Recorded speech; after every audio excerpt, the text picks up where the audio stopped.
Hello and good morning, everyone. My name is Adam. I'm Head of Sales Marketing at Institute of Sales Management. I'd like to welcome you to this webinar with Richard, who, believe it or not, I always confuse with his partner, Jonathan. It's always gone to the part that I've even actually got a post-it on my computer saying Richard to remind me that it's Richard I'm speaking to and not Jonathan. But Jonathan and Richard, they are the founder of Sales Geek, and today we're very grateful to be joined by Richard. Richard, do you have any thoughts on attending this? What are your thoughts on attending this? Are you scared? Are you nervous? I like people to be scared. I'm sorry to disappoint you, man, but I'm excited. Looking forward to it. It feels like it's been a long time.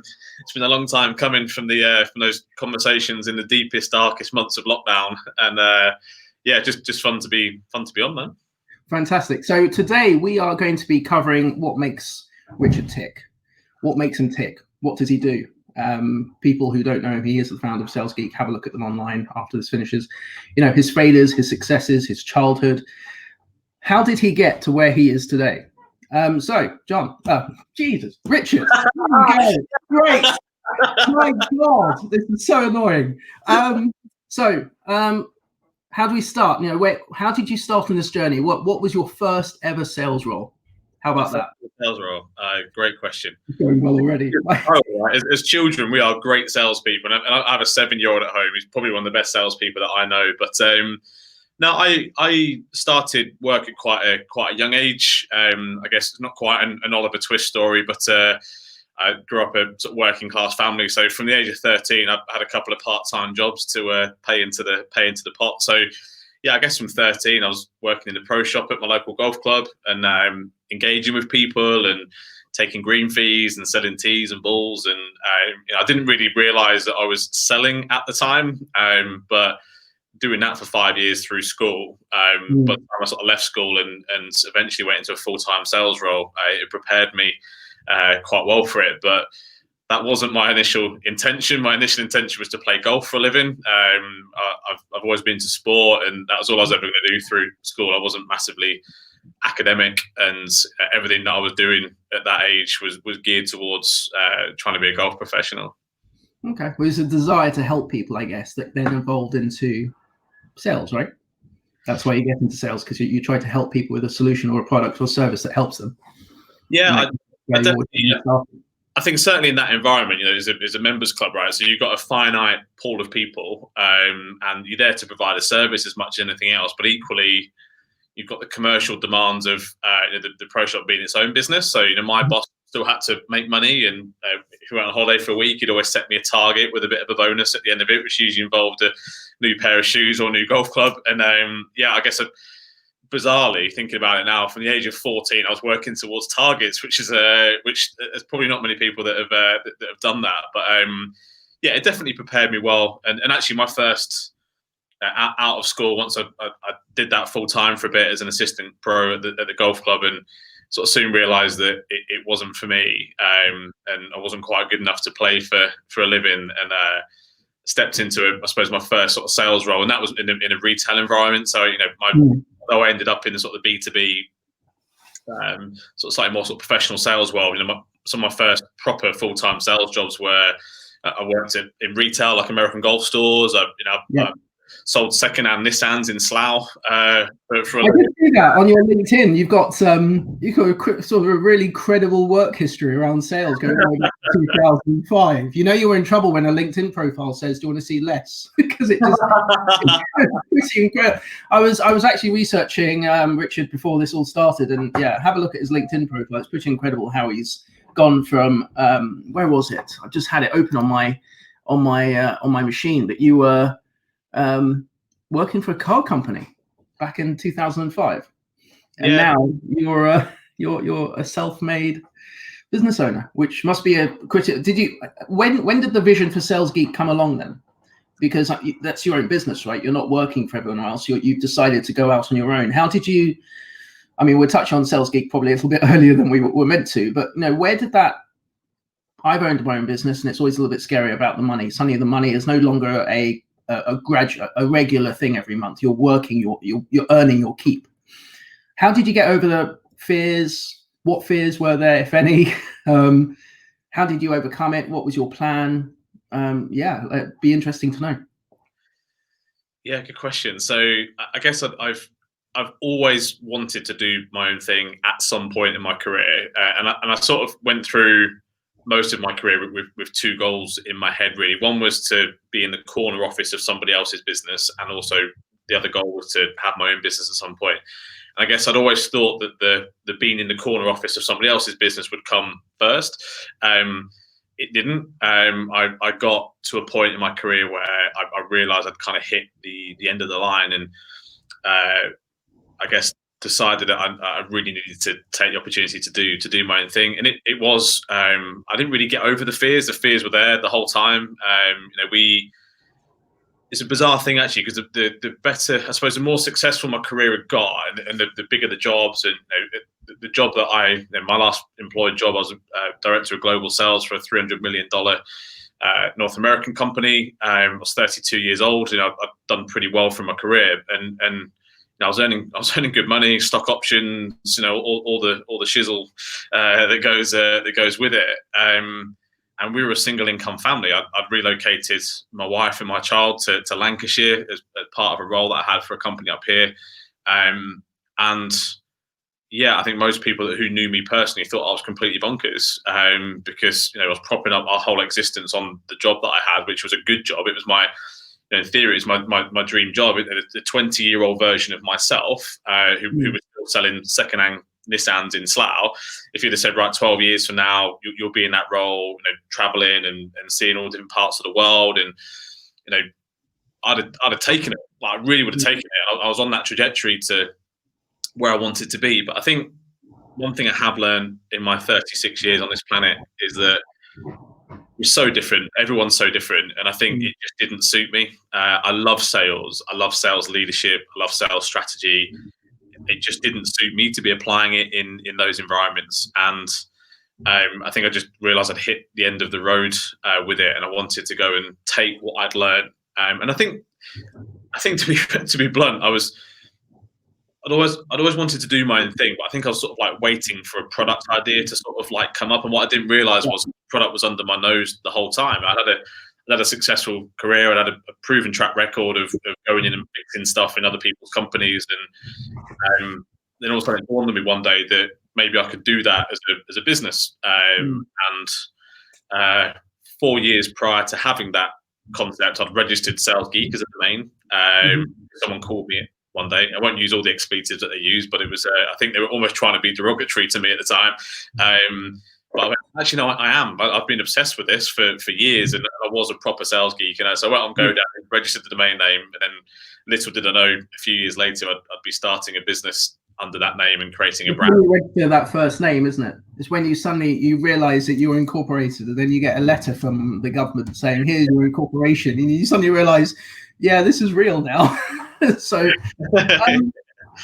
what makes you tick? In sales, things that make people tick, things that make me tick.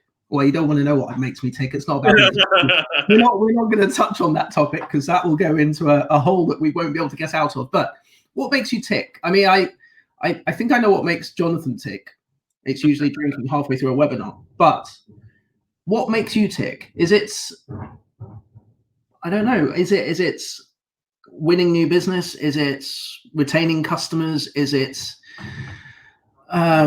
solving a complaint? Because we've all had complaints, even though you've got 5-6 star ratings on Google, which I seem to think are all your family friends, by the way. Your mum writing you a Google review, he's lovely. But no, well done on that. What makes you tick? What makes you get up in the morning? What makes you go? It's a great question, that, and I think I had to search for that back at the point where I had to make that conscious decision to either stick with the career, keep my head down and do what I was doing, or to step out. And a big part of the reason why I stepped out, as well as feeling slightly uncomfortable, was I'd lost a bit of a spark there somewhere, and I realised what that was, which does come back to this question. And I think working in that bigger organisation, and I'd spent 6 months prior to that role at a company that I was working for, that was head of sales, that had been acquired by a 1.3 billion euro company. So I had a really good look and sniff at what that size of organisation looks and runs like. And so I spent a little bit of time in those two big organisations, and the bit that was missing for me, and the bit that I was able to fill the gap with Sales Geek when I started it, because I was on my own at first. I met Jonathan about 18 months in, so it was just me and Lucy for that first 18 months. And the thing for me was seeing other people succeed. And that might sound really, really soft, but my sports career was all about me. It was about, I wanted to win, I wanted to achieve. And I think when I stepped into my sales career initially, I carried that work ethic and that drive into it. I would never get outworked. I refuse to. I might be out skilled and out talented, but I'd never get outworked. But then I think things change in your life. I think you go through your 20s, and it's quite a big period of change in your life. And a lot of people have kids, like we did. We started a family, got married, and actually other people's needs, in a weird way, start to become. You get a buzz from other things. And I think by the time I'd hit my late 20s, my early 30s, I got more enjoyment from seeing other people succeed than I almost did in my own success in a weird way, and playing a part in doing that. So being a sales manager and a sales director, and coaching and mentoring and building a team of people that were individually being successful while also fueling the success of the business. And bizarrely, I was one of those employees where actually I liked seeing my boss succeed. I've had some great leaders that I've worked for, and I actually used to enjoy that. I know some people develop a bit of animosity, but I'm still keeping contact with a lot of those guys now, and I loved it. But then when that turned into just influencing the share price every, it didn't quite have the same buzz. Okay. The great thing about when I started Sales Geek, and that initial service offering was essentially a part-time sort of sales directorship for small businesses. That's what I did. I spent my whole life. People be more. My life is similar, I guess. I'm similar age to you. And my life changed because I was in another membership body, and life was pretty awesome in that membership body. And then suddenly I realized that my boss was ex-military. And there's something about having an ex-military boss. There's no such thing as no. There's no such thing as can't. And then I suddenly learned to ride by the seat of my pants. There's no point.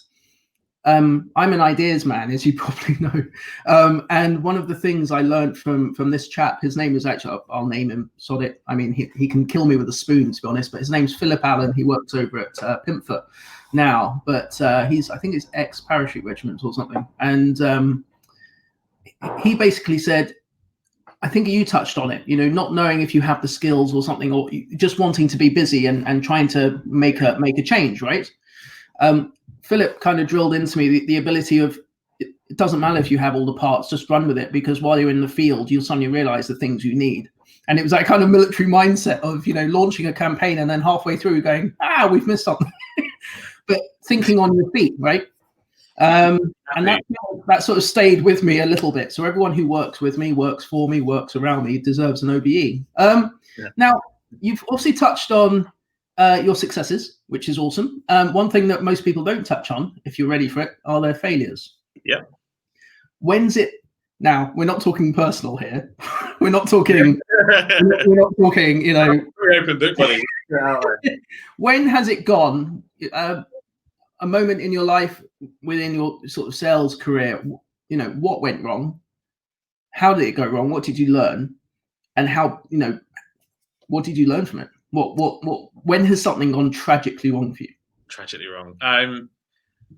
To be fair, there'll be tons of things that have gone wrong, and I think anybody I think to get somewhere, I think I am proud of what I did in my career, and I'm super proud of what we've done at Sales Geek. But to have success, you're going to make some failures. You're going to have some failures along the way. It's inevitable, and if you're not failing at some stuff, you're not trying enough, as far as I'm concerned. And yes, we're quite considered. We try and mitigate some of those risks, but things go wrong sometimes. So some of the small failures are quite funny things. I remember reversing a car through a showroom wall in my first day on my first sales role. You were watching GTA or something, weren't you? The day before, you're thinking, how easy can this be? Right, sorry, go on. Well, it was something that's daft. I got in this vehicle. It was in the showroom. They asked me to reverse it in. I've never sat in a car with electric seats. So I've sat in the car, and I'm a short gentleman, and I couldn't reach the pedals, but I didn't know how the electric seat works. I've never been in a car with electric seat.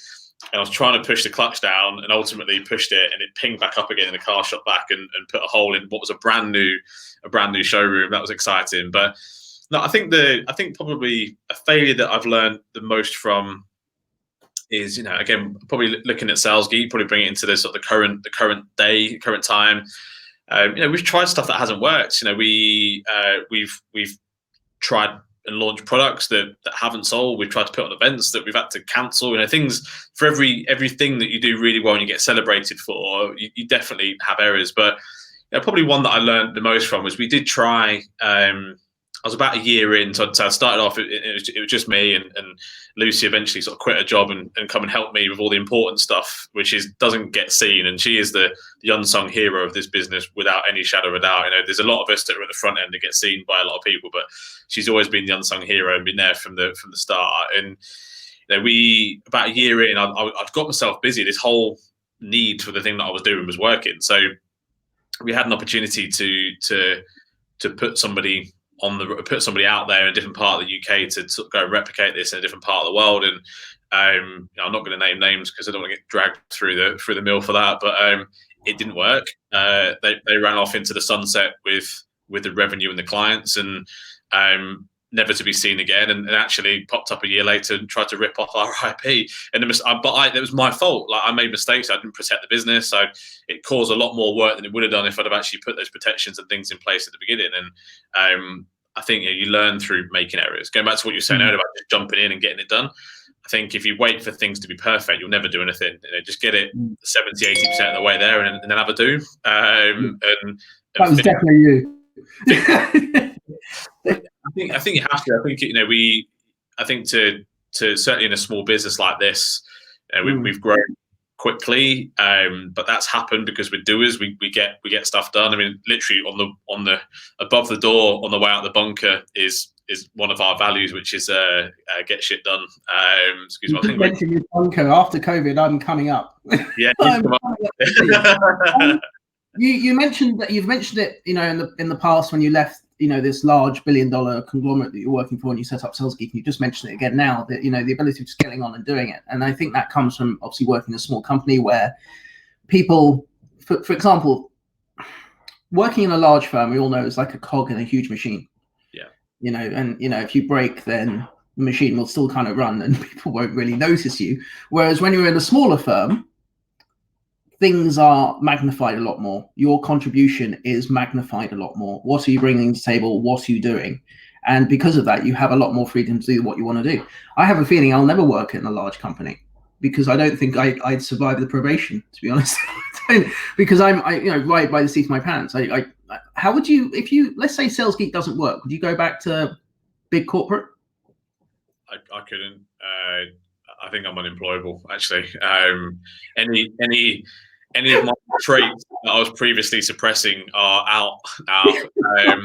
And there's some things about myself that means that I'm even less equipped to step back into that environment. And I have a really short attention span, which is not good, because in those environments, they want you to go and do one thing very well over and over again. And I get bored really easily.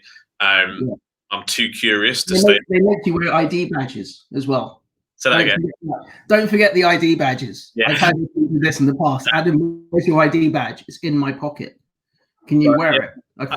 I think it's one of my biggest fears, to be fair, mate, is and I had that quite early on. I think I went from the fear of starting a thing, and we started the business with 4 months mortgage payments in the bank, and when that was gone, and I was going to be going back to work, and there was no alternative funding. Like I said, me and Lucy come from a similar upbringing, so there's no bank of mum and dad on either side, and what we had was ours, and once it was gone, and I was going back to work. And so once we got out the blocks and it started working, I was like, actually, I really like this. I'm really enjoying myself, and I get to be me every single day, and I still am now. And I think that was the main thing. I felt like I got to a point in my career where I was having to be someone else that wasn't me, and doing things I didn't want to do, and behaving in a way that I didn't want to behave, either because it was expected of me or I felt like I had to fit in. And so then that turned into a fear, because I got 6 to 12 months into the Sales Geek journey, and it did dawn on me that,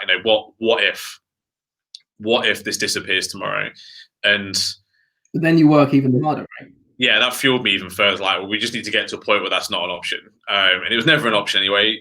But now, we just next week we welcome our 12th and 13th Geeks, and we've got 2 more guys joining us at the beginning of September, and it's bonkers, really, when I think about it. It's crazy. But we are growing again, and that's. But a big fear for me. I have a fear of failure anyway, but when the outcome of that failure is me having to go back into a job, I don't fear for myself. I fear for the other people. Actually, I don't think I'm. It's not for me, that. So I don't know. I mean, one of the for those who are listening, when COVID bloody 19 kicked off back in March. There was a sudden flurry. I think maybe you may agree with this or maybe not. There was a sudden flurry within like 3 weeks when suddenly everyone in the UK were working from home, and people who were sort of creating content on LinkedIn and Twitter and all those suddenly realized, oh, hang on a minute, these people need content. And I started seeing webinars for all sorts of things. I remember seeing a webinar for how to set up your desk when working from home, which was just incredible. I mean, if you need to watch that, you need help. There was one about, how to set a productive work schedule. I mean, come on. And then out of the blooming darkness came Sales Geek emailed me. And then I think Jonathan, because I keep confusing you two, that's the first time I've actually got you two right, WhatsApped me and said, look, we've got a load of videos we're doing. And I think you guys were the trend setters for the first time ever, that you were coming out. So Sales Geek were in essence producing morning content. It was a video, wasn't it? A video hub. How well was that received? Yeah, so we did we had 2 things happen at that point. We just launched our app, which is that sort of on-demand stuff. But as lockdown happened, it's 100% Jonathan. To be fair, it's got none of my DNA in this at all. He very quickly just said, "I think we need to do something to help people. Like, there's gonna be a huge amount of turmoil over these next few months. We've got sales professionals now stuck at home and not at work. Some of those are working, some of those are furloughed. So he just had this idea to do 2 things, really. One was a bit of education for them for free if they dialed into the live events in the morning. We did 8:30 till 9 o'clock every morning for 6 weeks. It was like 31 episodes, I think we ended up doing. It was. But I liked how it was bite size. That's the point. Yeah, and it wasn't 3.5 hours long. It was a quick in and out. And I think you're working in a small firm, right? You'll be able to just do these things, get the impact, get the ROI, and move on. Yeah, and it was, I think, as much as anything, the reason why it was bite size, and Jonathan was really keen on this, was that it wasn't just about education; it's about routine. And the one thing we are really passionate about here is being very aware of mental health impacts on people, certainly through something like COVID. But I think mental health in sales as a topic is, and I know it's something that's close to the ISM's heart as well. And I think it's a bigger issue than a lot of people want to believe that it is. And we felt like just giving people a reason to set their alarm clock every morning to come and join something at 8:30 at a point where they might not have been working might just to help 1 or 2 people through it. And hats off to Finchy, because that was 100% his brainchild. And yeah, I got involved in some of the delivery, as did most of the other members of the team at different points. But that was his baby. Well, mental health at the ISM is a huge issue, and I think there's all this sort of I don't know what that word is. It's completely left my mind. It's like the elephant in the room. People know it's there, but they don't want to talk about it. And I think in the tail up, you touched on mental health, and one thing I just do want to share is that Simon Scott Nelson from marketing. So last year, he joined Air. I don't know when he joined Air Marketing. I'll find out when I interview him 3 weeks from now. But he was a great help to me last year, because I was I was one of a cog of many people putting Besma together, and it got very stressful. And the irony is that when I did meet him for the first time, I think at Wembley Stadium, instead of giving him a handshake, which I gave him a hug. And then, of course, like 4 or 5 people caught the moment and then shared it on social media. Yeah, two men hugging. And I kind of looked at it, and I didn't see it as weakness. I saw it as strength, because he was phenomenal. And then he went off and set up Wellity. So I think, again, it goes back to helping people, not finding something to sell. I think that's one way to do it. Finding something to help people.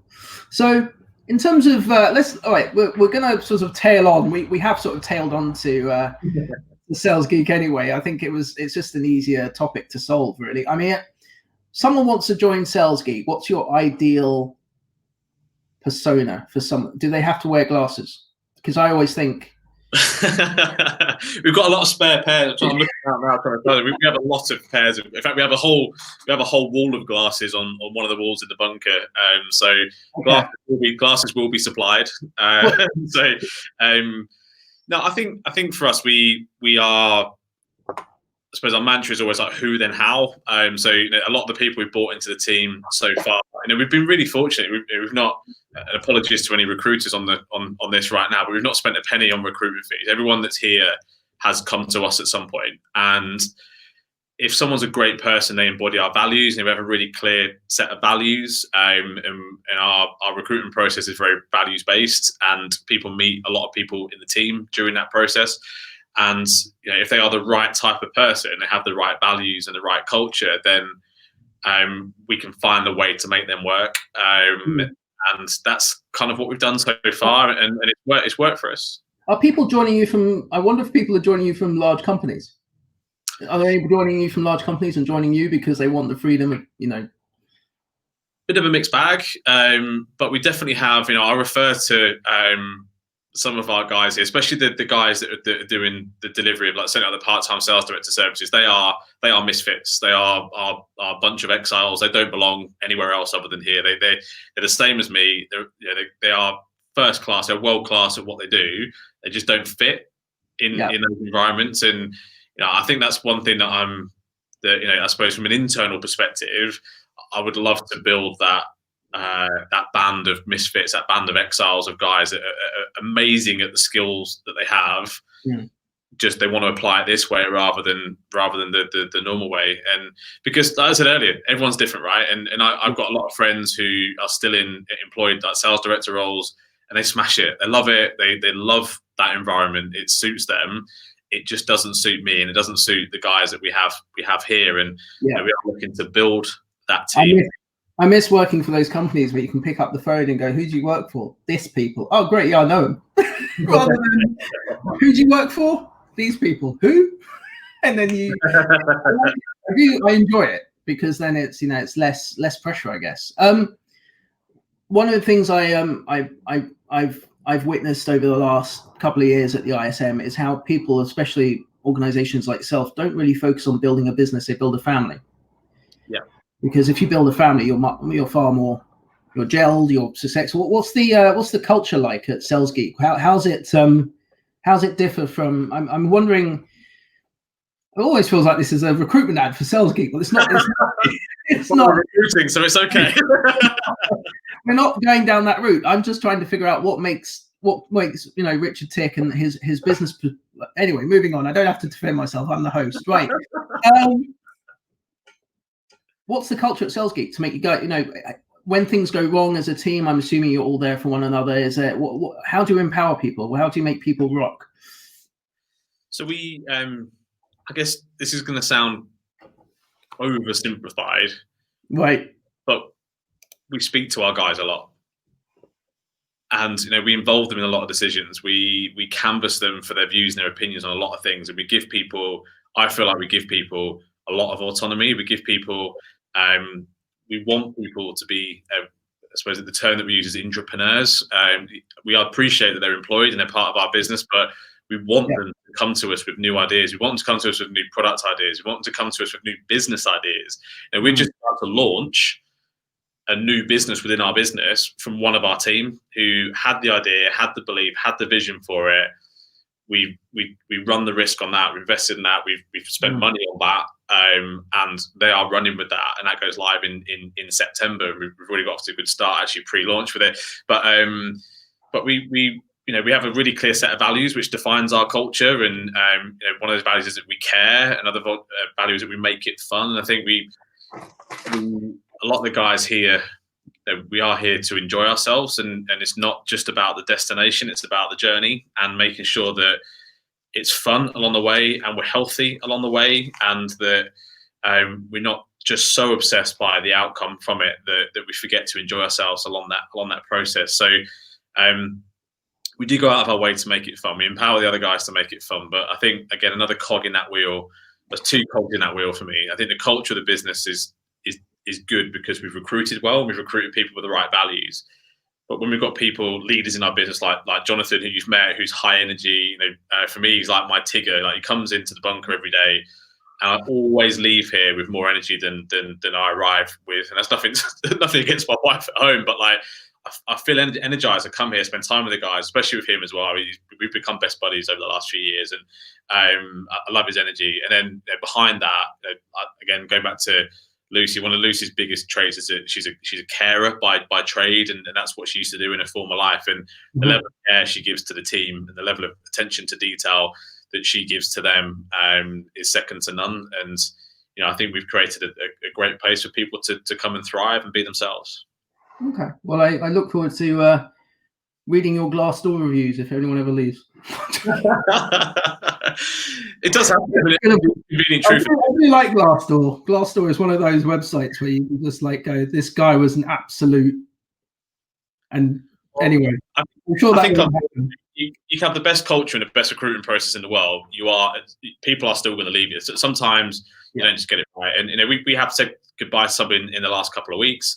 And it was all on good terms. It just wasn't working for either of us. But again, probably to give you a demonstration of how we do things, after his last day and his first day, I guess, at home before he started his new job, we sent him a card from the rest of the team and a box of beers to say thank you very much for what you did here. And yes, it didn't work out, but actually you're still a great guy and we still love you and we wish you the best of luck going forward. And it's the inconvenient truth of business that people move on. And I've always been quite upfront with that, even in my employed life, that I knew members of my sales teams would.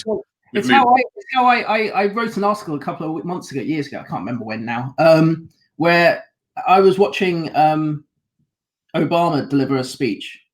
This was just after Trump came in, and he said something very interesting, which I kind of latched onto, and it kind of imparts a little bit of sort of self-belief in me, which was Donald Trump's tenure.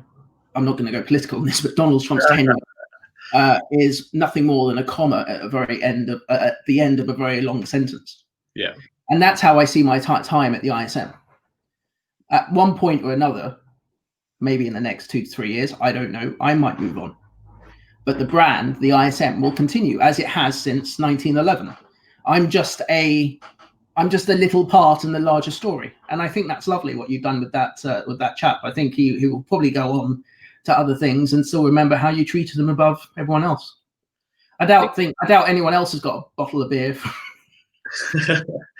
I think it's just it happens. It happens so much in business. I still can't believe that businesses don't acknowledge the fact that it's part of the cycle, and it is going to happen. Especially if you're recruiting really talented people. The truth is, at some point, they're either going to get the opportunity to move up and on in your organization, or they're going to have to move out. You should still grow them to a point where they have the choice. But then by giving them the choice, you know when the time's right. So if you know you haven't got room for them, you can then actually manage that situation and allow them to leave in a way that's great for them, but also you can succession plan around it. Whereas I think most people stick their head in the sand, think, oh, I hope they don't leave, I hope they don't leave, I hope they don't leave. Almost don't overdevelop them because they don't want them to leave either. And then one day they come and hand the notice in and not prepared for it. And I just don't understand why we can't. You see loads of businesses doing that, don't you? You see, because one, I guess this chap, he's going to be an advocate of yours, no matter where he goes. He may go to a company. It doesn't mean he's not a good guy. Yeah, no, I'm saying that maybe one day he'll join a company that might need your services. So it'll work it out in that. Maybe that was your evil plan. No. What comes around goes around, and we, again, I think we're quite a caring group. It's in our values, and I think if you spoil people with kindness, longer term, what comes around goes around. And I mean, I've always thought about how large companies hire, because there's always this fanfare of the person moving in, to a role. You know, they're in the magazine and they're, you know, on the back of a bus or wherever it is. I don't know. And then I'd be on the back of a bus to like Balkan. ISM has just hired ISM, you know, just send me to anyway. But that's what I'm saying. There's a huge fanfare, isn't there? When someone joins a company, there's, you know, there's press releases and all sorts. But then their exit isn't usually marked with as much excitement, you know, and then it harks back to, okay, if they left because they weren't very good, where did they end up? And more importantly, where did they come from in the first place? It's a bit like that chap from that emission scandal. Won't mention the vehicle, but where's that guy gone? You know, where was that guy that went, yeah, everything's fine? where did he end up? You know, so yeah, I think that with the internet the way it is, people will always be able to find out more about you than you want them to. Well, the world got smaller, hasn't it, from that perspective? There's more lenses in which people can view you through than there ever has been. So I think, I think that's, for me, and I think about our business and the people in our team, I think it's a massive positive, because I think if you're genuine and you're authentic and you're doing things for the right reasons and playing with a straight bat, then people will get that view of you truly, because they get to see it. Whereas you've got people that are trying to be something but they're not, they're going to get found out now. Whereas 10 years ago, it was harder for them to get found out. And I like the fact that everything's a bit more transparent now. You know, you have online reviews. Sales is a very small world. I mean, this chap that left you and your IP and went off somewhere, you know, there'll come a time where you and he will probably cross paths again, and you'll be probably a little bit higher than he is, just because of the ethical behavior you displayed over what he did. It's a very small world. And you know, the amount of times that people, I have this inane, I'm annoyed with myself that I've done it, but it's my own fault. You've got my WhatsApp, so have another 620 something members at the I don't know what it is. But you know, the amount of times I get a WhatsApp going, I'd like to do business with this chap. What do you think? It's nice that they're asking me, but you know, that it's a very small world.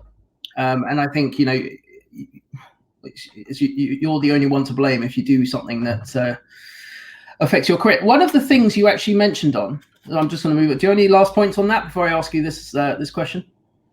No, just to validate what you're saying, I think, you know, sales processes are getting longer and recruitment processes are getting longer. And the reason they're longer is people are doing more research and checking more stuff out. So yeah, I think people will get found out a bit more easily, like you say. Yeah.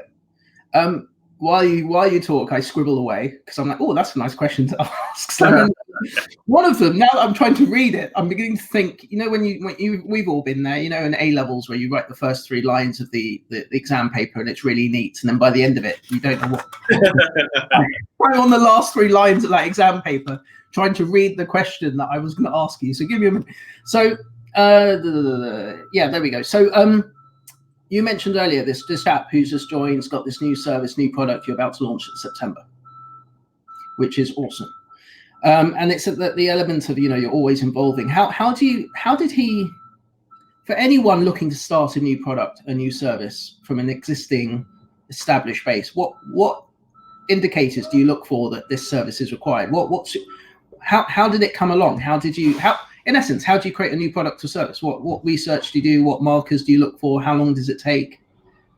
It's a good question, because we're actually we've been busy over the last 6 months. So we've got about 6 weeks of consecutive releases and news going out.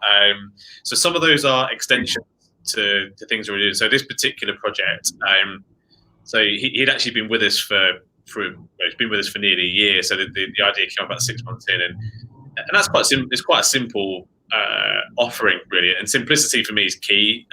If it's easy to understand, it's easy to sell, and it's easy to get people bought into. When things are overly complex and you need to have a 3-hour meeting to get the concept of it, it's never going to fly, because we live in a consumable, bite-sized world now. So if someone's pitching something to me and I don't get it within 10 seconds, then we ain't doing it, because no one else will understand it. I know I have a particularly short attention span, but I think, you know, there's a world now, there's a whole generation of people that attention spans are even shorter than mine. So so that model was quite straightforward, and that was, I'm happy to say on here to the few hundred people that are on here, but we're essentially taking that part-time sales director model, which is your sales director service, and we are franchising it. We're launching that in September. We've just signed up our first 2 franchises for it pre-launch, and that was his model. He modeled that out. He did the costing models, the revenue models, the legal, the whole thing, whilst doing. Has this guy signed a non-compete with a competitor?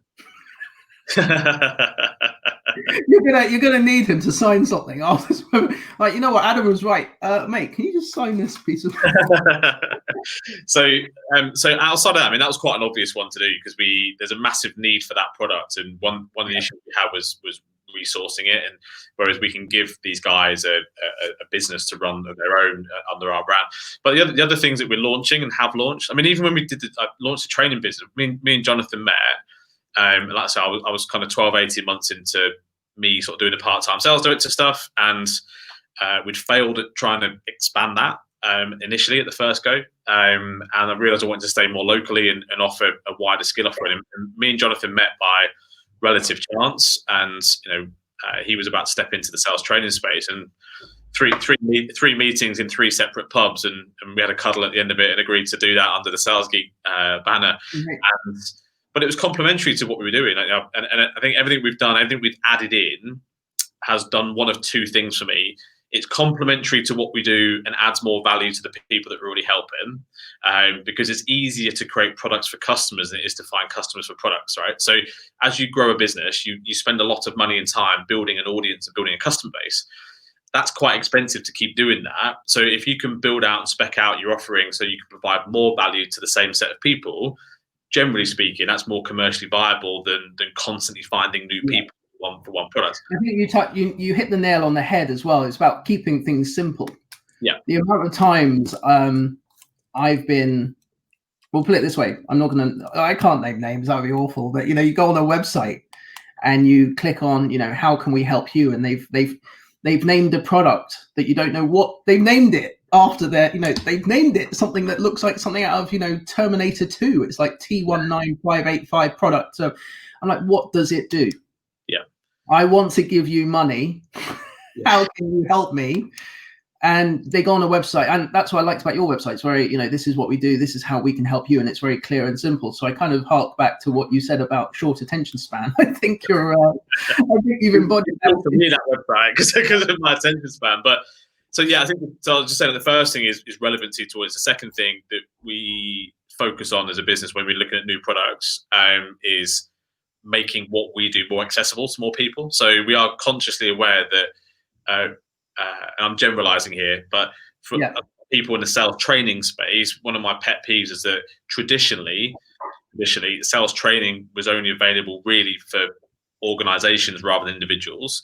And I know it's something that you guys obviously support with as well. I think it's where we've always been quite aligned with that we feel that sales education should be a right rather than a privilege. And so whenever we can create products like our app and like the online academy that we just launched this week, that's all about making what we do more accessible to more people, for individuals, for companies that only have 1 or 2 salespeople that haven't got massive training budgets. So they're the 2 things for us. It's relevancy, but also accessibility. And if a product idea comes up and it ticks one or both of those boxes, then generally speaking, we'll run with it. Now I'm trying to figure out whether or not you're working from home, and you've just. I'm in the studio. I'm in the studio at the bunker. In the office, right? Okay. I didn't know if you were being like super geeky and living by your brand name, and you've teched out or specced out. We've got a few of these big screens when we've got back in the day pre-COVID, when we actually used to do training in our own space. We've got interactive. So you're in the office. Is it? Are you encouraging people to come back into the office if they want to, or are they able to work from home if they want to? And how's that remote working gone? Because you guys started up like 3 years ago, right? Yeah. Everything was good, and like most businesses, suddenly everyone's now working from home. You've got to trust people more, and I'm sure you do anyway. But how was that for you and John? I mean, in terms of managing a remote workforce, launching this product, which you said, quite recent. How was that? What have you learned? What went wrong? What? I'm always focused on failure. Let's get away from failure. But what? How's it been? So it's been fine actually, and we are partially back. So I'll probably start at the current and sort of work our way backwards. But I guess where are we now? Partway through when business was starting to sort of like return to work. It was actually through a bit of we started to get feedback already from the team that they were asking us the question, when are we reopening the bunker? We've designed this space without going off topic too much, but delivery of training and delivery of our part-time sales director services is an energy drain, right? It pulls energy from you. People are paying us money for you to emit all of your effort and energy to them for that period of time. So we decided 18 months ago when we opened this space, we're making a space that when the guys come here, they get re-energized. So it's a fun place to be. It's an enjoyable place to be. So naturally, when the guys got bored of being at home, they started asking us the question, when can we reopen? So we did what we always do, which is we put the question to them. We put out a survey. Lucy pulled together a survey